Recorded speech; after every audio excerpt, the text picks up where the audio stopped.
But your last statement, that it is your dream that I want to become self-dependent,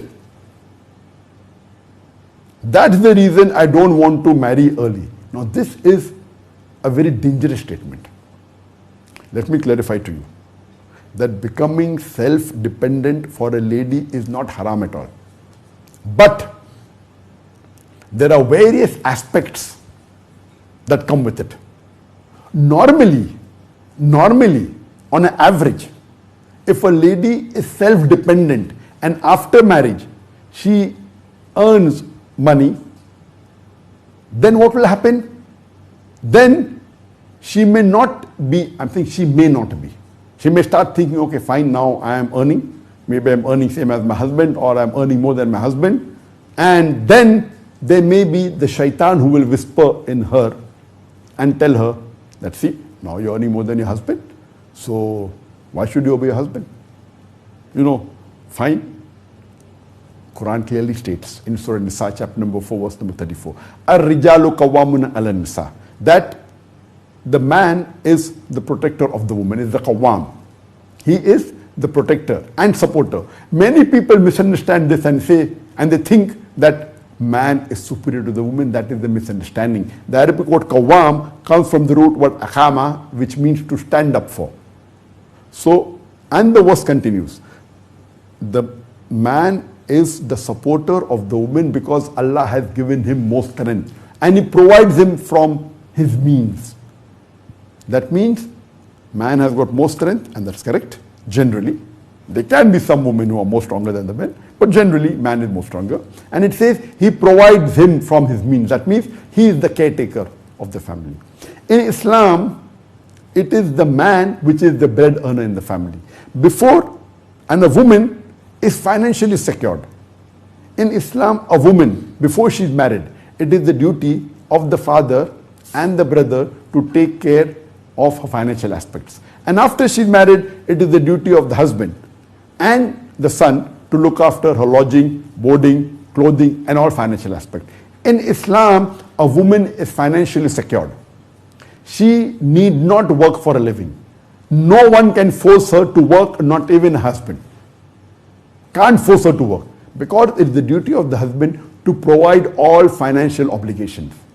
Food, clothing, lodging, house, everything, to his capacity. Now, it is not haram for a woman to be self-dependent. She can very well do a job as long as the job she is doing is within the purview of the Sharia. But normally what happens today in the age that we are living in, the shaitan is there. If a woman starts earning and she thinks, okay, she requires X amount of money per month and she's earning 2X.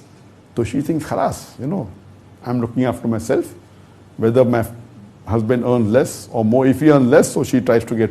Now, that lady is not a virtuous lady then.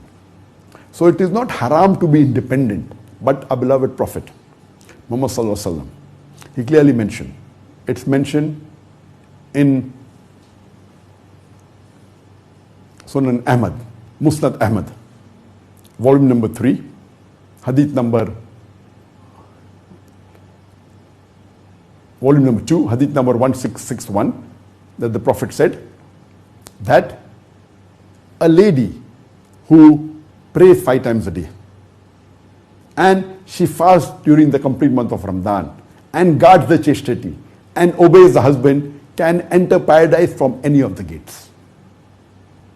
The Prophet also said, it's mentioned in Musnad Ahmad, hadith number 19003, that the Prophet said that for a lady, the husband is the paradise or hell.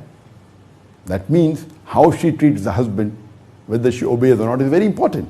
And the Prophet also said in hadith, which is mentioned in Ibn Majah, volume number 3, hadith number 1853, that the Prophet said that if I had to command anyone to bow down to anyone after Allah subhanahu wa ta'ala, it would have been for the wives to bow down to the husbands.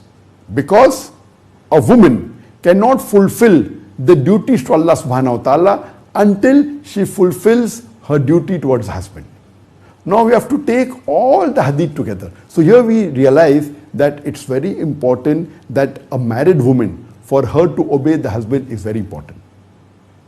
And see to it that she keeps the husband happy. Now when you say that I want to be self-dependent, it is no problem at all. But for you to be self-dependent and at the same time be obedient to your husband and follow your duties and your rights to Allah subhanahu wa ta'ala is very difficult. I'll give you a very good example of a lady who was self-dependent, and the best Muslimah that I can think of, that was the wife of the Prophet, Khatija radiallahu anha. Khatija radiallahu anha, the first wife of the Prophet, was a businesswoman. And she was self-dependent. She supported the Prophet. At a time when the people were against the Prophet, she supported him. Not only with the wealth, with emotion, with her love, with the care. And she was always by the side of the Prophet. When the Prophet was rejected, she used to say, how can Allah subhanahu wa ta'ala ever do any wrong to a person who always thought good of others, who helped the orphans, who helped the poor? And she was always there to pacify. She was rich, very rich. She was self-dependent. She not only supported the Prophet spiritually and even financially. But do you have the virtue of Khatija radiallahu anha? So being self-dependent is not wrong at all. But in today's world, if you are self-dependent, the chances that you will go against your husband becomes high. I have my sisters who are self-dependent. They earn a lot, but they're obedient to the husband. Maybe the virtuous treatment that they got, they're virtuous. So I'm not saying being self-dependent is wrong. But your statement, my dream is to become self-dependent, is a very dangerous statement. For a Muslim, his basic number one dream should be, I want to enter Jannah. If you're calling yourself a Muslim, and in the full question you said, my dream is to become self-dependent, if you have 100 dreams and the least important dream was to become self-dependent, no problem. But in your question, it seems to be that is the most important mission in your life. If the most important mission in your life is to become self-dependent, then I would say, sister, you haven't understood Islam. For a woman, Islam has financially secured her.